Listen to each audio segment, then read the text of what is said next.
So this engine is a petrol engine, or also known as spark ignition engine.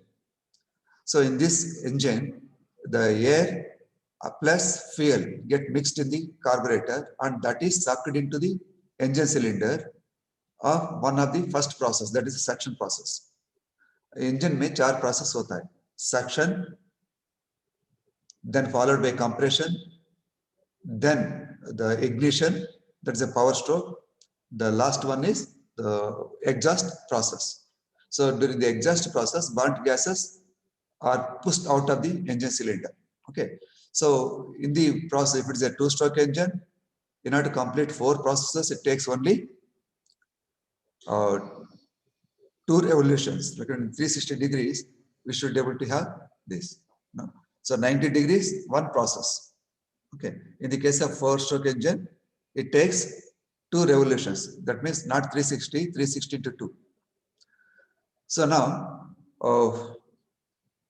so far आपको कोई doubts है क्या इसमें?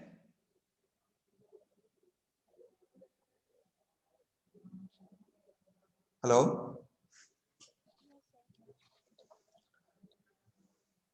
Sir? कोई doubts है आप तक? Engine में, I think what is that we discussed so far? Do you have any doubts on that? Well, if no doubts, we'll go ahead with that. So working principle.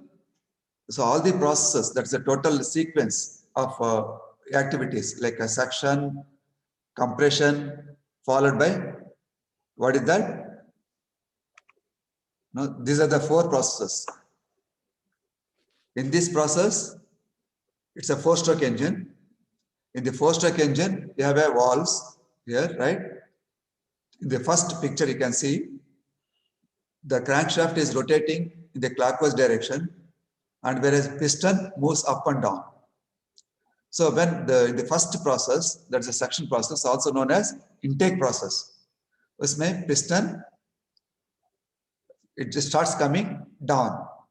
At that particular moment, when the piston turns, moving down, it starts moving down, then inlet valve opens. Through the inlet passage, the air fuel mixture gets into the engine cylinder. So this continues until it reaches the bottom dead center. So बाद में the second process starts. Once a piston, downward moving piston reaches the BDC, bottom dead center, there's a time wherein crankshaft starts moving upwards. So it just starts, piston starts moving up, compressing the charge, air fuel mixture in the case of petrol engine. In the case of diesel engine, it's only air gets compressed. Now piston is moving in the upward direction. Is that right? It's moving upward direction. And also observe these 2 walls are in a closed position. Both the walls अभी closed position में रहता है. So walls का normally position क्या होता है? Normally they are closed. कोई wall open नहीं होता है. So sequence के अनुसार हमारा mechanism activate करता है इसका. So through valve actuator mechanism. So what is the duration of that crank angle? We have to keep intake valve open or exhaust valve open. That is decided by what is called the timing gears. Okay. So right now, during the compression process,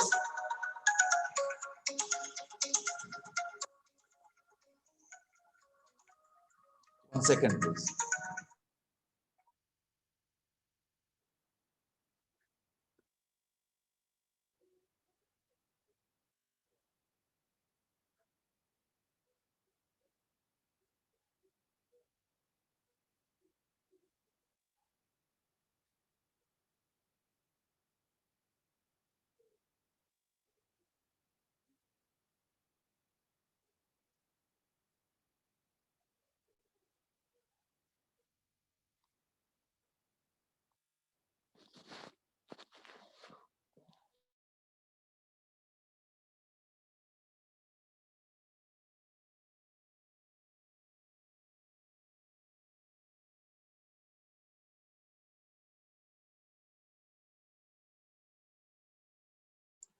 Sorry, urgent call. Well, there's a second process is the compression process. The first suction, the piston moves down until the bottom dead center. So at that point of time, it is the suction process. When it reaches the BDC, the piston starts moving upward. So that's the moment wherein the compression process starts. It goes when it's close to top dead center, then the fuel injection takes place. That's in the third picture. Fuel injection or the spark takes place. Okay. So observe दोनों valves closed position में है. So explosion हो जाता है. Piston starts moving down now. This is the time, this is the stroke or the process which gives you the energy, the power. So that extra energy, whatever is getting now, is stored in the flywheel. In the flywheel, one flywheel, I think I just shown you the components. Okay. So this process continues until BDC, up to bottom dead center. So at that particular instant, when it reaches the BDC and changes its direction of movement from bottom to top again. So this is the one, fourth one. That's the moment this exhaust valve opens. Exhaust valve opens, and that continue to remain open until the piston reaches top. So because of pressure inside the cylinder and outside pressure, there are two differences now. Now atmospheric pressure is at atmospheric pressure only, and inside the cylinder you get many times more than the atmospheric pressure. So whenever what happens, the pressure difference occurs, a gas which is there inside the engine cylinder rushes out due to high pressure inside. And when the pressure between the inside cylinder and atmosphere equals, at that particular instant, there will be small amount of the burnt gases are remaining in the cylinder. So this upward moving piston forces it out or it flushes it out, thus ensuring maximum gases are going out of the engine cylinder. Maybe in some remote corner, we'll be having a very small traces left in. So thus that engine cylinder now ready to accept fresh charge. The fourth process, it's when exhaust process, when piston reaches its uppermost limit, that's the top dead center. So that's the time wherein the charge is ready and it starts moving down. It commences the next cycle. So these four processes put together, when it completes the crankshaft totally, all the process, it's called working cycle. Okay. So in the case of four-stroke engine, you can see the four events are completed. Four events means suction, compression. In the figure, it is shown intake, compression, power, and exhaust. Totally four processes happens in 2 revolutions of the crankshaft. That is 360 into 2. That is 720 degrees crank rotation. That means in order to complete one process, a crankshaft has to rotate by 180 degrees of rotation.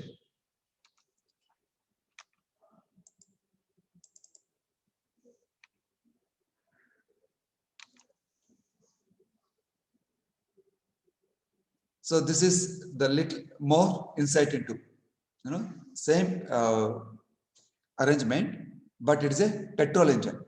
So earlier is the injection, there's a CI engine, compression ignition engine. Now you can see this is what is this? It's a petrol engine. So in the petrol engine, invariably we have a spark plug. So you can see in the combustion chamber, inside this, do the intake, you'll be having only air fuel mixture. The fuel is the red dots shown and air is the blue dots. Otherwise, the same operation. When both the valves are closed in the compression process, explosion, just about rotate, the piston starts moving down, the spark generated, thus there will be explosion, enormous amount of explosion. So thus it just comes down. So next is two-stroke engine. So notice the difference. two-stroke engine, you can see construction is very simple. The first of all, physical construction. See, less number of moving parts. What are the moving parts we have? Piston, connecting rod, and crankshaft. Only that much. Only three moving components there in the two-stroke engine now. Okay. If you see four-stroke engine, piston, connecting rod, and crankshaft. Three plus two valves here and their actuating mechanisms. So all put together will be more number of components. You know. So in the case of two-stroke engine, there is a reason why for the same power, the engine is very compact in the case of two-stroke engine because of less number of components, less number of moving components. And hence, this is the one which is the better suitable for high power, less weight. That means a power to weight ratio is good in this case. You know, more power and less weight, and hence power ratio is higher. So that's the reason why we use most of the sports cars or sports bikes, even the boats, you know, and some cases we use, but very rarely we come across. For drones also we use at times a small, in a palm top engine, very small engine we'll be using for the drones too. So now we are converting into engines to what is it called a battery operated, small power plant. So now look at this. Now, so who is going to let the fuel in, you know, or air fuel coming into the engine cylinder? This is the particularly what is that example shown is a petrol engine. The title goes two-stroke cycle engine. This is called as a petrol engine or spark ignition engine. So in two-stroke cycle engines, the whole sequence of activities, all the four activities completes in only two movements. One upward movement, one downward movement of the piston. That means totally 360 degrees rotation only. You will be completing all the four processes. Okay. How? There are certain processes happening simultaneously. So for example, the downward moving piston, maybe in the first initially, it is sucking in air and air fuel mixture into this air fuel mixture into the cylinder on the top. And before that, you know, commencement, you can see initially it just moves down. Okay. So when it is moving down, it creates a lot of suction inside the cylinder, between the space between the head of the cylinder and the cylinder head, the whatever hollow space, like no, it's just moving down. So it will be creating a small vacuum, partial vacuum inside the cylinder. So you can see there are two ports. One, this is the port, and another port is here. You can notice here, you know, this is one port, and you have one more port here. So when you can see right now, both the ports are closed by piston itself. This port as well as this port, both are closed. So this is the exhaust port. This is the exhaust port here. And you can see the air fuel mixture enters through this port here, one more port, you know, but it's not directly open to the cylinder. So this port opens, and during the upward movement of the piston, exhaust process, upward movement of the piston. So then what happens? The partial vacuum, this is called as, this entire cylinder and crankcase are airtight. This entire thing is airtight. There's no leakage as such. So this air and air fuel mixture drawn into the engine cylinder during the upward movement of the piston, during the exhaust process itself. So that means this entire cylinder now filled in with the air fuel mixture. During the expansion, when the piston starts moving down, because of the explosion, so inside the crankcase already here, the air fuel mixture is present. So now that this valve, this passage closes and the air passes through this transfer port. From here, air enters because the downward moving piston pressurizes inside the crankcase. So that is now moving up. The moment this downward moving piston reaches this level, this uncovers it. And you can see, notice the piston shape, the piston head is like this. Piston head is like this. So this is the cylinder. This is the enlarged one. So when this opens here, you can see, otherwise one side is small opening because the cut, and from the transport, the gases enters like this because it creates suction in the top of the piston. Suction is vacuum, partial vacuum. Thus, the fuel and air mixture enters into the cylinder. So that continues until the other side of the piston. Here, this is the one. So until this opens this, opens this. So now this entry happens here. By the time this reaches here, that entire thing gets in. See that there is a difference here. And the piston coming here, this is the distance. Okay. So this much when just moves down. Now this is filled with, maybe in the other sketch I'll just show you. So this is what is happening here. In the downstroke, in the second picture, you can see the fuel now enters into the air fuel mixture into cylinder. And some still, maybe some fuel also gets exhausted through this port opening. But is the exaggeration here in an actual cylinder. So it will be very close to this. Okay, very close to this. I'll just show you that in the laboratory. So in this arrangement, there will be one more extra port, what is called as a transfer port. The air fuel mixture is transferred from the crankcase to the engine cylinder during the downward movement of the piston during the expansion stroke or the power stroke.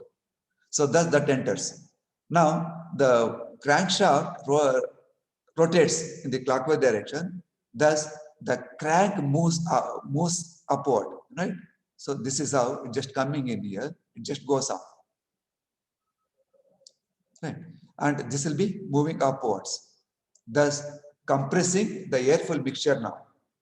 So in the upward travel, this also closes this port, exhaust port, as well as the transfer port. So this moves on, and when it reaches here happens the spark, thus initiating another movement of the piston. This is how it just happens. So the differences between two-stroke engine and four-stroke engine with a petrol or diesel engine are simple. One is in the four-stroke engine, we'll have a comparison statement in the next slide you can see. So this is the little extra kind of thing, you can see how these things are happening. Two ports are shown here only. One is intake here, a different, just like a motorbike engine. You have two ports, one port here and one port here, different arrangements. And you can see transfer port is here. This is the transfer port. Okay. This is the transfer port now. This is a different arrangement for the same sketch.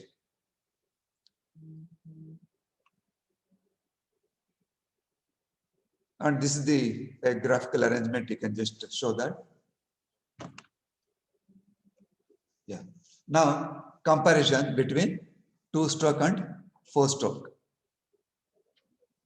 So, what is the first one? The number of revolutions needed or number of rotations of the crankshaft. In the case of four-stroke engine, it's a 2 rotations for 1 power stroke.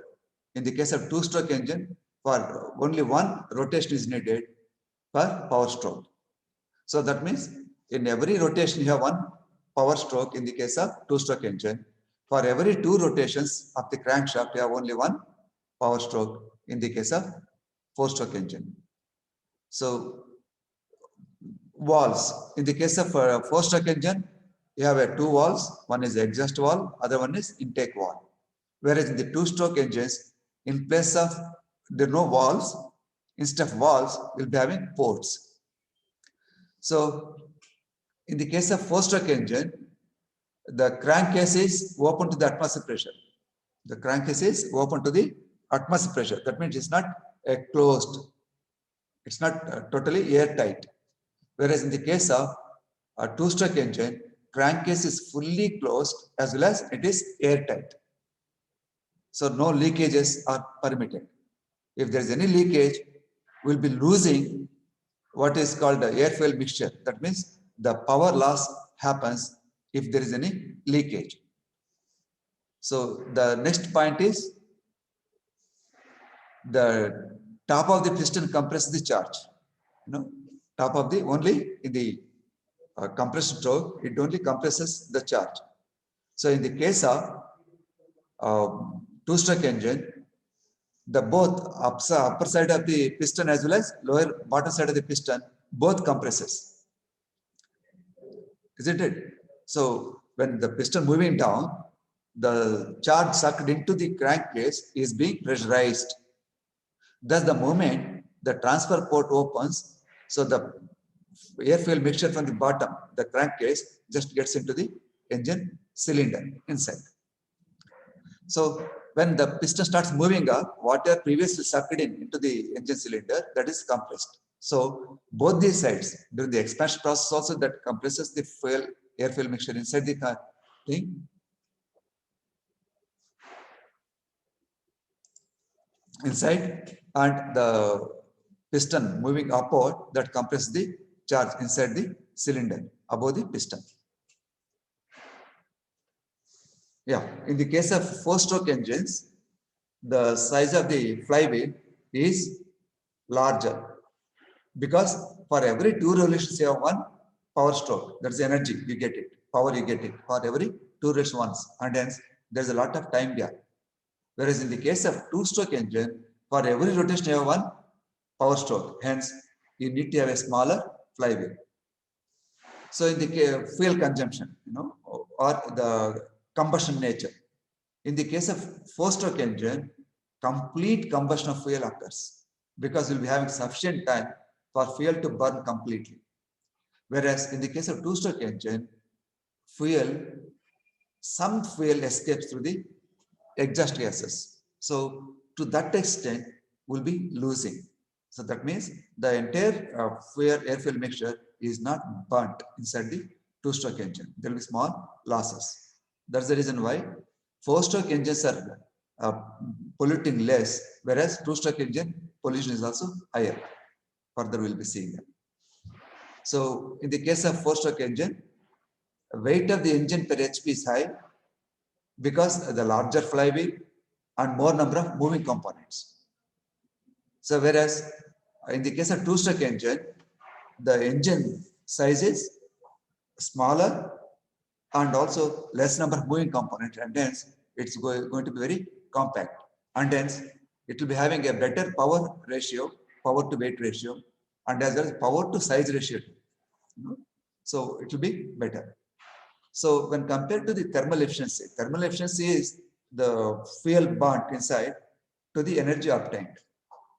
And we have a better fuel burning inside the engine cylinder, and hence the thermal efficiency, that's the output divided by input, is normal efficiency. Particularly when you talk about thermal efficiency, the energy supplied, is at the bottom and energy converted. So that is the efficiency. Normally, we'll be having anything between 35 to 38% thermal efficiency of the engines. So 4-stroke engine will have a better thermal efficiency, whereas in the case of 2-stroke engine, it is low because there will be loss of fuel. And in the case of 4-stroke engine, torque produced is even. So in the case of torque means the power to rotate the shaft. So it is In the case of a two-stroke engine, it is less even. Yeah, this already I think we just had it. For a given weight, engine would give only half the power of two-stroke engine. That means power to weight ratio is lower in the case of four-stroke engine, whereas in the two-stroke engine it is better.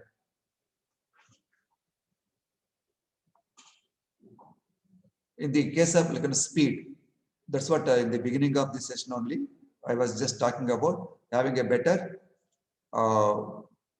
power for the weight ratio, and hence these engines are mostly used for racing cars, you know, the high speed, like high rotation, RPM also very high, and hence mostly for motorbikes will be using it. So next is right. So the direction of operation, you cannot reverse the crankshaft rotation in the case of four-stroke engine because the arrangement is fixed, that valve operation, etc. Because of these extra attachments of the mechanical arrangement, you cannot run that in the opposite direction. Whereas two-stroke engines can be run either direction, clockwise crankshaft or anti-clockwise. So this is possible with this. Those who have got older version, that are two-stroke Java motorbikes or the HD motorbike, you can have that engine started in both these directions. Okay, that I'll be showing you in the university. So some more features of diesel engines. So I think in the very beginning of these classes, we did discuss about the compression ratio. That means to the pressure which we are going to compress the air inside the cylinder. In the CA engines, there's a diesel engines, we'll be having compression ratio very high. We'll be having 14:1. That means the inside the pressure, you are going to raise it by 14 times the atmosphere. So to 22 times in the cylinder. That means the air becomes very hot in the diesel engines or compression ignition engines. So further, during the compression stroke, what is the pressure inside the cylinder? Anything around 30 to 45 kgs per square centimeter. That's for area, And temperatures. This is the operating temperature. Operating temperature of CA engine is around 600 degrees centigrade. So beyond which we are not allowing it to go. We are using some other arrangement. There's one system I think we did discuss about it. What is called as cooling system. The engine cooling system will be using it such that this operating temperature will not go beyond the 600 degrees centigrade in the cylinder. But at the time of the explosion, that's much more higher, at least 3 times higher than the normal working temperature of the AC engine, particularly the CA engine or the diesel engine. So at the end of compression stroke, fuel is injected into the cylinder through injectors. Injectors are not like our doctor gives the engine syringe kind of thing. So the doctor syringe will be having a slightly higher pressure than our blood BP, when we are just blood pressure. So when you are injecting the fuel into our body. So whereas in the case of the injectors which we use, different types of injectors we have, a nozzle type, the different types. So normally in the IC engines we'll be using pintle nozzle. What is that? It will be having a more than one hole, a small minor hole. And the pressure at which we force this fuel pass through that narrow, small nozzle passage, that makes this fuel drops break into, it's called atomization, very fine micro particles, such that it gets penetrated. The one small droplet is now broken into several micro droplets and spread across like the mist kind of thing. Several particles just spreads across, and the simultaneously 3 jets will emerge. The fuel jets will be emerging. So inside there's a fuel injector. Before that, we have what is called a fuel pump. and this fuel pump gets the drive from the crankshaft itself. There's a mechanism again. So the compression inside is 22 atmospheres. What is that? 32, 45 kg per square centimeter is the inside. And at that pressure, if you want to gain the entry, then what is the pressure is needed? It's definitely much higher. So anything between 3 to 4 times or 5 times higher pressure, we are injecting it, such that fuel can comfortably penetrate into the compressed air inside the engine cylinder. Okay, such that it's something like opposing force inside the cylinder.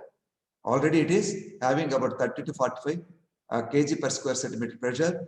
So that becomes almost like a solid wall for the normal entry. So unless otherwise, we have highest pressure, close to 4 to 5 times higher pressure, we are injecting the fuel so that penetrates into, in a fine mist, and the temperature, whatever that air compressor has around something like 1200 degrees centigrade, 1300 or 14, it depends on the compression. At the 14:1 compression ratio, the temperature may be around anything around 900 degrees centigrade. As the compression ratio increases, the temperature also correspondingly increases. So at that instant, the first fuel particle enters into the compressed air that catches the fire. And this molecule, which is burning, induces that ignition to the other fuel particles, just gaining entry. So thus, all the fuel molecules, when they follow, they all instantly starts burning. Thus, it's a sort of explosion occurs inside the cylinder, and that spreads across. And because everything is curvature and other things are given to the engine cylinder and head, so that entire force which is being generated now acts